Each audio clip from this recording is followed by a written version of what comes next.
Coffee Break German, Lesson 27.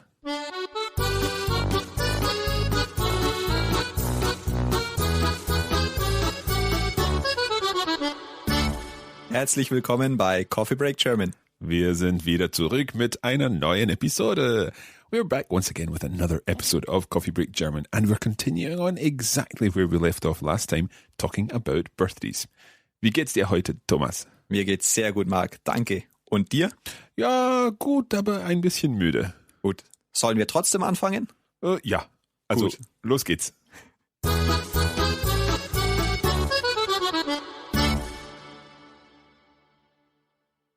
We are indeed starting exactly where we left off last time, because the last phrase that we learned last episode was, my son has his birthday on the 15th of May, or in kind of Jenglish or Denglish, is that what you call the combination? English, yes. Denglish, okay, so in Denglish, my son has on the 15th May birthday.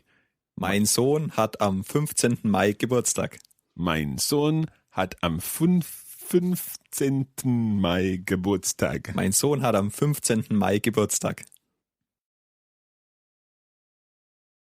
So, how do you make the 15th part of the number, like the 15th of May? It's not so hard. You take 15 and then add ten. 15. 15. 15. So could I say 12. Ja, or 17. 20. 20. There's an S in there that we don't have in 20. Oh, that's true. And all the numbers starting from 20, you have 20. So 30. and so on. Or ja, 32. Okay, well, the 32nd of May probably isn't the most obvious date, but not to worry. So let's come back the way, and if we go back the way towards the first, how do we say oh, now, wait a minute, I know this. Take the first street on the right would be, nehmen Sie den ersten Straße rechts. If Straße would be masculine, that would be perfectly right. But it's feminine. Okay, almost right. So nehmen Sie die erste Straße rechts. Die erste Straße, ja. So can I say, mein Sohn hat am 1. Mai Geburtstag, the 1st of May? Yeah, it's a different case. It's am 1. Mai. Ersten. Yeah, like 15. Okay, I'll accept that.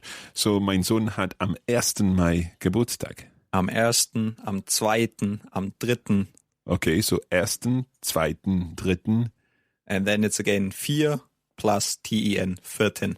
4., 5., 5., 6., 6., 7., 7., 8., 8., 9., 10., 11., 12., 13. and so on. And so on. Okay, I'm getting this. So it's just the first three really are the only ones that are a bit different. Yeah, and then starting with the 20th, you have to care for the S. 20. And also remind me what 7th was? 7. So that one's slightly irregular also. Yes, it's not 7, 10, 7. Okay. I don't think we'll bother going through all of these dates again, but I think everyone will get the idea by now. But we do also need to learn the months of the year. So can you teach us January? Januar. Januar. Januar. February? Februar. Februar? Februar. March? März. März? März. April? April. April? April. May, we already know. Mai. Mai? Mai. June? Juni. Juni? Juni. July? Juli. Juli? Juli. August? August. August? August. September? September. September? September. October? Oktober. October, Oktober, November, November, November, November, and December. Dezember, December. Dezember. Okay, so some of those aren't too tricky. The beginning of the year is a little more complicated, but then as soon as we get on to September, October, November, and December, pretty much the same. So, do you want to give me some dates and tell me when my children or my friends or whoever have their birthdays? Okay. My daughter's birthday is on the 2nd of February.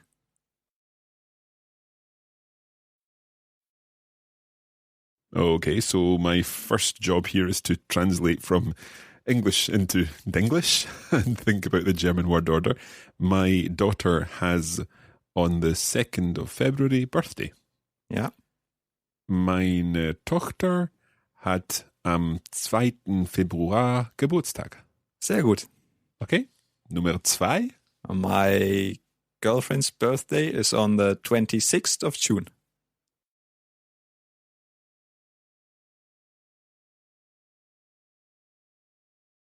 Okay, my girlfriend's birthday. My girlfriend has on the 26th of June birthday. Meine Freundin Ja. hat am 26.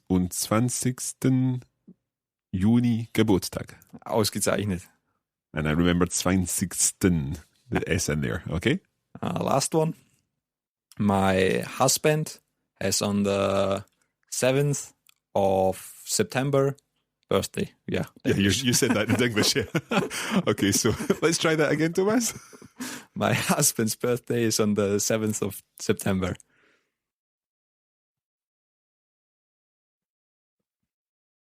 So translating from existing Denglish, mein Mann hat am 7. September Geburtstag. Perfekt. Excellent. Now, if I were saying my birthday, would I simply say I have on the 7th of September birthday? Ja. Ich habe am. So ich habe am 20. April Geburtstag. Ja. Or if you want, you can turn it around and say, mein Geburtstag ist am. Ah, okay. So an alternative, maybe almost more literal translation from English. Mein Geburtstag ist am 20. April. Genau. Und wann ist dein Geburtstag, Thomas? Mein Geburtstag ist am 6. August. 6. August. Okay, I'll try to remember that. Another expression is maybe in a more formal context. I was born on the 22nd of April 1981. Then you say, ich bin am 22. April 1981 geboren. Okay, I think we'll come back to the date in just a moment, but is the actual construction there, ich bin am the date geboren? Exactly. So I was born, and geboren is kind of like Geburtstag as well. Geboren kind of sounds like born. Ja. So ich bin am 20. April geboren. Yes. Now the date, let's hear the date that you quoted there. 1981. 1981. So that's 1981. Exactly. So in this case, you don't use 1981. Oh, it's the same like in English. You say 1900, 1900. And could you say the equivalent of 1981 rather than 1981? It's definitely less common, but you hear it, or maybe on some occasion, yeah. 1981. 1981. Ja. Okay. And how do you deal with the 2000s? How do you say 2004, for example? We say 2004 or 2004. 2004 or 2004. Okay, let's move on now to the actual topic of today because we have spent about 10 minutes looking at dates. Nonetheless, we're going to cover some jobs. To be able to speak about your job is quite important for that whole making conversation thing that we've been talking about the past couple of weeks. So how would someone ask you, what is your job or where do you work? Well, you already heard the phrase, was machen Sie hier in Deutschland? What are you doing here in Germany? Yes, and you can also say, was machen Sie von Beruf? So, was machen Sie? What are you doing? And then the last part? Von Beruf. Von Beruf. By profession. All right. Okay. So, what job do you do? What do you do as a profession? Ja. Was machen Sie von Beruf? Was machen Sie von Beruf? Can you remember what the informal version of machen is? That would be, was machst du von Beruf? Ja. So, Mark, was machst du von Beruf? I often wonder that myself. In this situation, I am a student, I guess. So could I say, ich bin einen Student? Yeah, but you don't need the einen. You can just say, ich bin Student. Ich bin Student. So I suppose, like in French and Spanish, I would say something similar. Je suis étudiant, soy estudiante, ich bin Student. Presumably because I can't be two students. I can only be the one. True enough, yeah. Ich bin Student. What we have to remember in German, that there are always two versions, a male one and a female version of a profession. So if I say ich bin Student, a female would say? Ich bin Studentin. Studentin. Ich bin Studentin. So let's go through some professions. Hopefully lots of our listeners will have their profession mentioned in this next section. But we'll also, in just a moment, talk about how to say I work in a place, which may help you if we don't mention your particular profession. Of course, you can always look it up in a dictionary or look it up online, and there you'll recognise that there are a male form and a female form given. So let's look at teacher. Ich bin Lehrer. Lehrer. Ich bin Lehrer. And the female version? Ich bin Lehrerin. So each time we're adding this in. Yeah, not always, but most of the time. Okay, so Lehrer, Lehrerin. Lehrer, Lehrerin. Could we say der Lehrer, die Lehrerin? Yeah. So what would a doctor be? Der Arzt. Der Arzt? Der Arzt or die Ärztin. Die Ärztin. Yeah. Different vowel sound there. Die Ärztin. Yes. A, Arzt und Ärztin. The Ä sound. Okay. So, ich bin Arzt, or a female would say, ich bin Ärztin. Ich bin Arzt, ich bin Ärztin. What about a secretary? Sekretär. Ich bin Sekretär. Der Sekretär? Der Sekretär. And the feminine form? Die Sekretärin. Sekretärin. Yeah.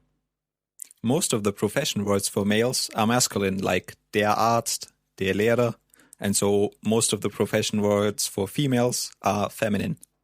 Die Lehrerin, die Ärztin, die Sekretärin. Oh, okay, that makes sense. What about then a waiter? Ein Kellner, der Kellner. Kellner. Kellner. And a waitress? Die Kellnerin. Kellnerin. So, ich bin Kellnerin, I'm a waitress. Ich bin Kellner, I'm a waiter. Perfekt. A plumber? Ein Klempner. Klempner? Der Klempner. Okay, and a female plumber? Die Klempnerin. Die Klempnerin. Die Klempnerin. What about a farmer? Der Bauer. Der Bauer. Der Bauer. As in Jack Bauer. Exactly. So Jack Bauer is actually Jack Farmer. Yeah. Okay. Old Jack Bauer had a farm, E-I-E-I-O and all that. Okay. And a female farmer? Bäuerin. Bäuerin. What about a businessman? That's a good one. It would be Geschäftsmann. Geschäftsmann? Der Geschäftsmann and die Geschäftsfrau. Geschäftsfrau. Yeah. Geschäft is a shop. But Geschäftsmann can mean any kind of businessman. Yes, it's a general term. Now, one last one you might already figure out yourself is Krankenschwester. Krankenschwester. Well, I know that krank means ill, and the Krankenhaus is the hospital. So am I guessing that a Krankenschwester would be a nurse? Yes, the ill sister. The ill sister, yeah. Die Krankenschwester. And how would you say, would it be a Krankenbruder? No, it would be Krankenpfleger. Pfleger. Pfleger. Wow, there's a lot of consonants in there. Pfleger. Pfleger, Krankenpfleger. And can pfleger be used on its own in any way? Yeah, pflegen, the verb means to take care. So it's like a person who takes care of the ill. Okay, Krankenpfleger. Der Krankenpfleger. Der Krankenpfleger. Okay, now just before we finish, we are getting quite near the end of the session today, but I would like to introduce one other thing, or like to ask Thomas about another thing, and that is if we've not covered a particular job for someone, and it's quite difficult sometimes to translate very specific jobs in specific areas, how could I say, I work in a school, for example?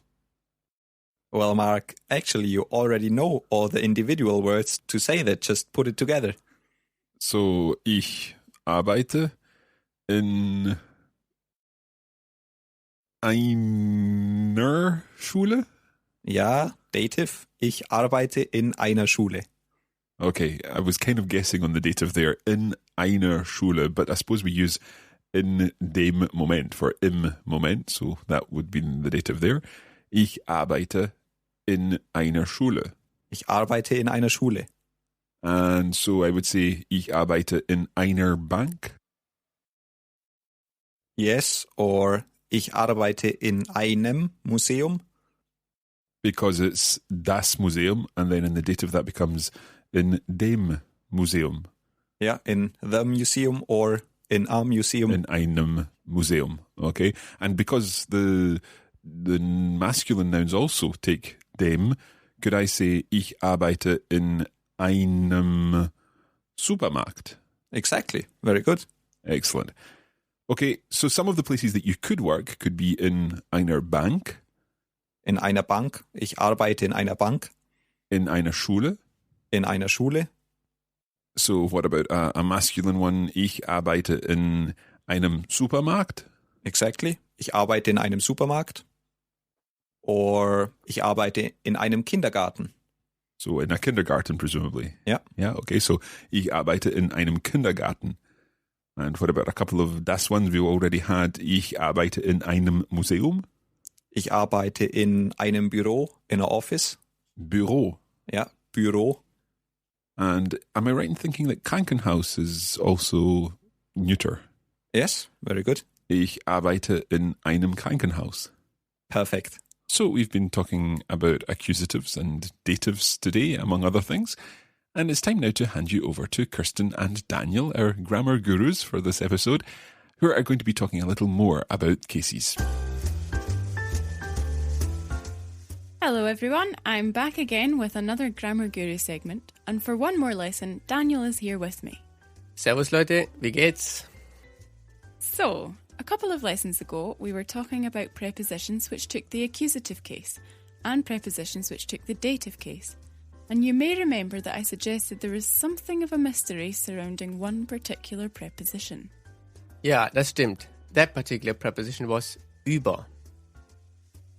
We've previously learned that über takes the accusative case in phrases such as Gehen Sie über den Platz. However, the reason we didn't include über in our list of accusative prepositions is that it doesn't always take the accusative. There are some prepositions which can take either the accusative or the dative case. The question is, how are you supposed to tell when to use one or the other? Let's take a look at these prepositions and see.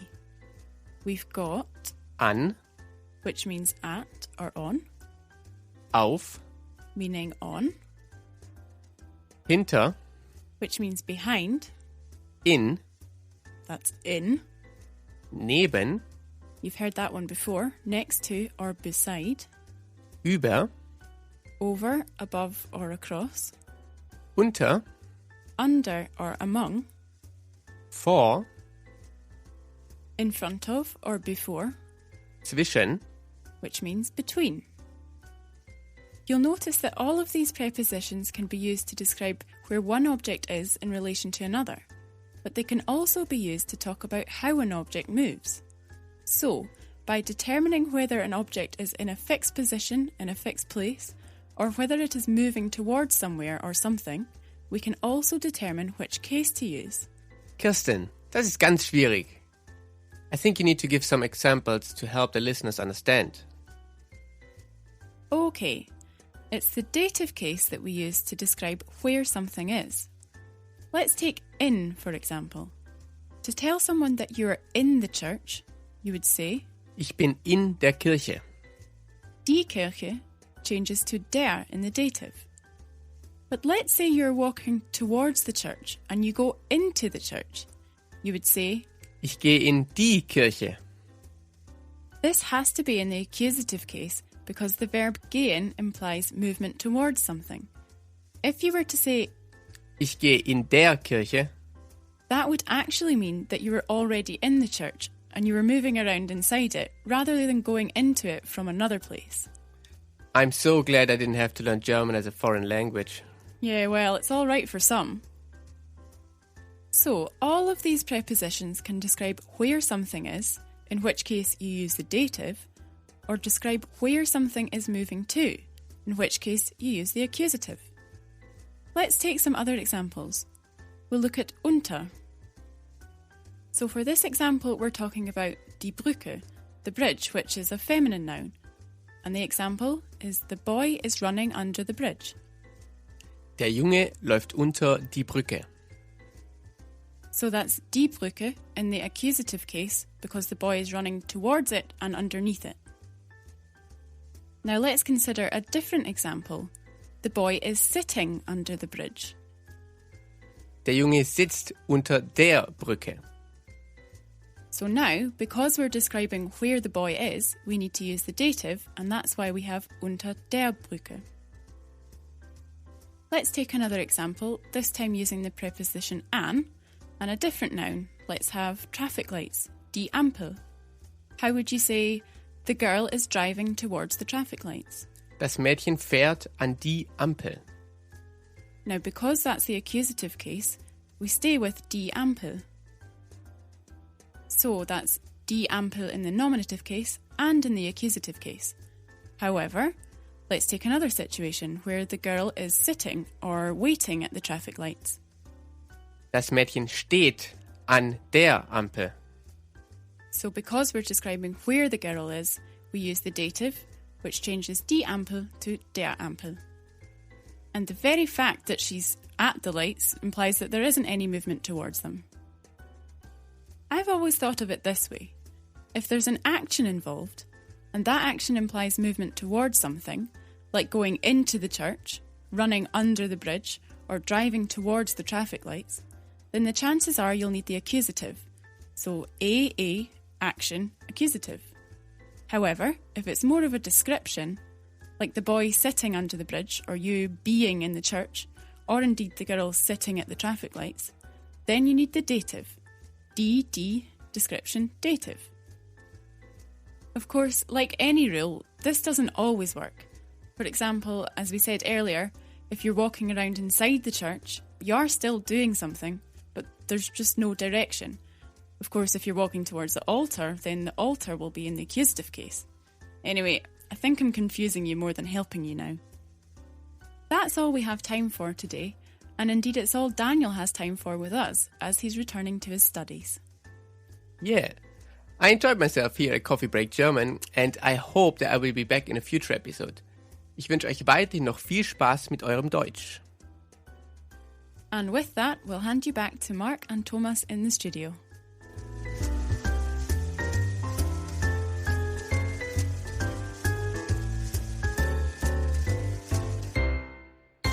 Thank you to Kirsten and to Daniel. Now, it's time just before we finish this lesson to hand you over to Julia, our cultural correspondent. And today we're moving on from our top 5 things to see and do in German cities, moving on to Austria. Over to you, Julia. Hallo alle zusammen. Ich bin's wieder, Julia, eure Kulturreporterin. It's time for another top 5 things to see and do. And this week we are leaving Germany and heading to Austria's capital, Vienna, or Wien as we say. I've already mentioned Wien in a previous episode, but this time we'll focus on a number of Viennese sites in more detail so that you'll be prepared when visiting this beautiful town.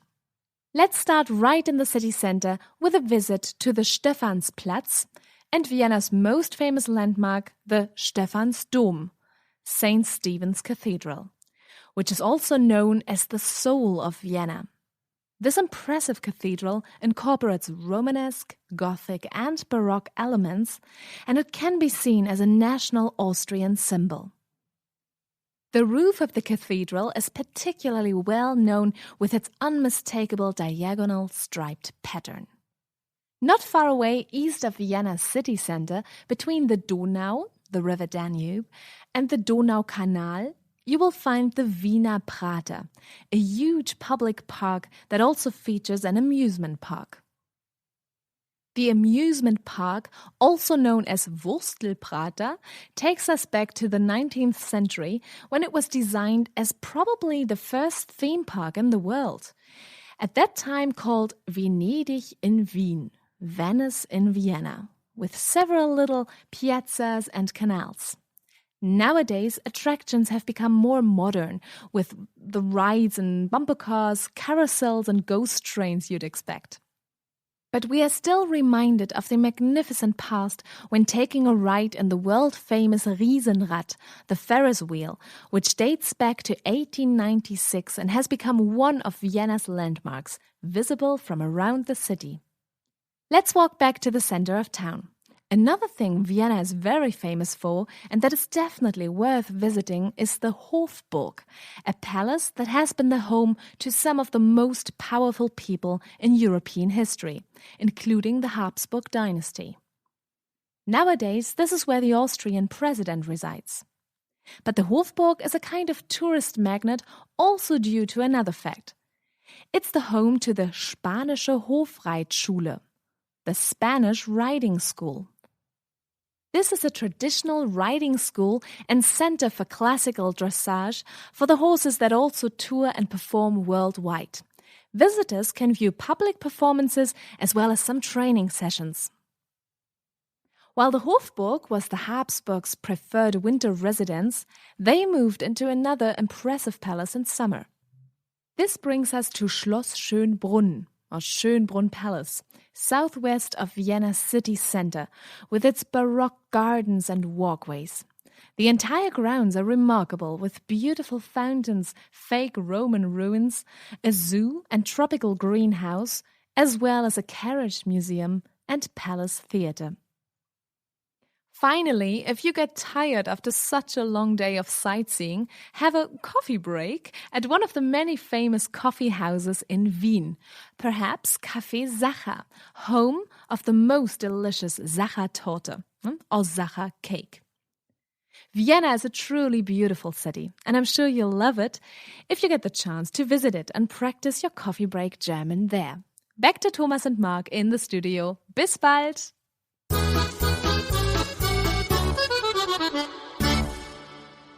Now, this episode has been a little longer than usual, but hopefully you've got a lot out of it. We've covered dates, we've covered birthdays, and we've also started to talk about jobs. Next time, we'll be talking about whether we like our jobs or not. So until then, das reicht für heute. Glaube ich auch. Bis zum nächsten Mal. Tschüss.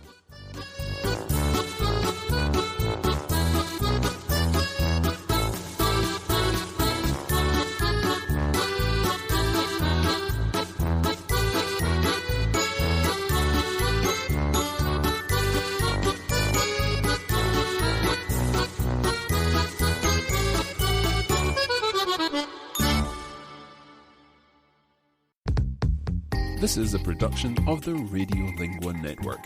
Find out more at radiolingua.com.